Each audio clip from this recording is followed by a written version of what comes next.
America ने 1971 में भी भारत को खूब धमकाया था पाकिस्तान का साथ देकर।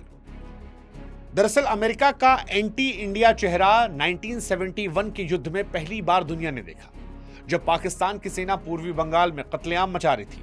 मानव अधिकारों का ढोंग करने वाला अमेरिका पाकिस्तान के पीछे ढाल बनकर खड़ा था।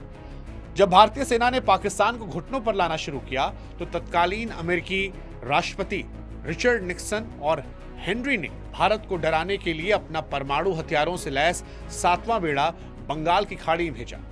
वो दोस्ती का हाथ नहीं बल्कि भारत की छाती पर तानी गई परमाणु बंदूक थी। अमेरिका ने खुलेआम भारत को धमकी दी कि अगर युद्ध नहीं रोका गया तो वो सीधा सैन्य हस्तक्षेप करेगा। ये वो दौर था जब अमेरिका ने साबित कर दिया कि उसके लिए लोकतंत्र केवल तब तक मायने रखता है जब तक वह उसके पूरे स्वार्थ को पूरा न कर ले।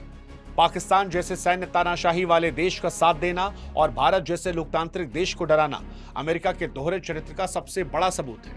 अगर उस वक्त सोवियत रूस ने अपनी नौसेना हमारे समर्थन में नहीं भेजी होती तो आज शायद भारत का भूगोल कुछ और होता। अमेरिका की यह फितरत आज भी नहीं बदली है। आज भी वे वही पुराना खेल खेल रहे हैं, बस तरीके बदल दिए।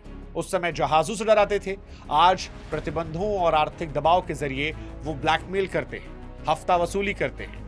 आज युद्ध के मैदान बदल गए हैं, लेकिन अमेरिका का इरादा वही है।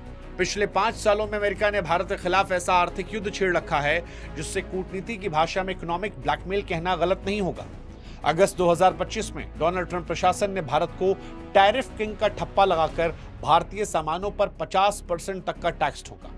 ये सजा हमें इसलिए दी गई क्योंकि अमेरिका के विरोध के बावजूद हमने रूस से अपनी जरूरत का सस्ता कच्चा तेल खरीदना बंद नहीं किया था।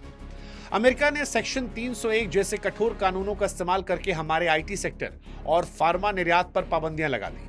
वो चाहते थे कि भारत अपनी सस्ती जेनरिक दवाइयां महंगी करे ताकि अमेरिकी फार्मा कंपनियों को और मुनाफा मिले। इसके बाद फरवरी 2026 में जो व्यापारिक समझौता हुआ उसे जानकार जबरन डील मान रहे।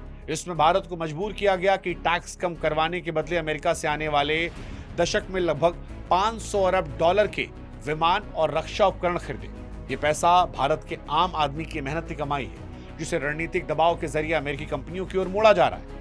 अमेरिका ने भारत को वो तकनीक और विमान बेचे हैं जिसको लेकर कई सारे एक्सपर्ट्स क्वेश्चन कर रहे हैं। और यहीं पर सवाल उठता है कि अमेरिका हर चीज अपने मन की करवाता है, लेकिन भारत का हित जहां आता है वहां पर वो भारत को परेशान करने से पीछे नहीं हटता।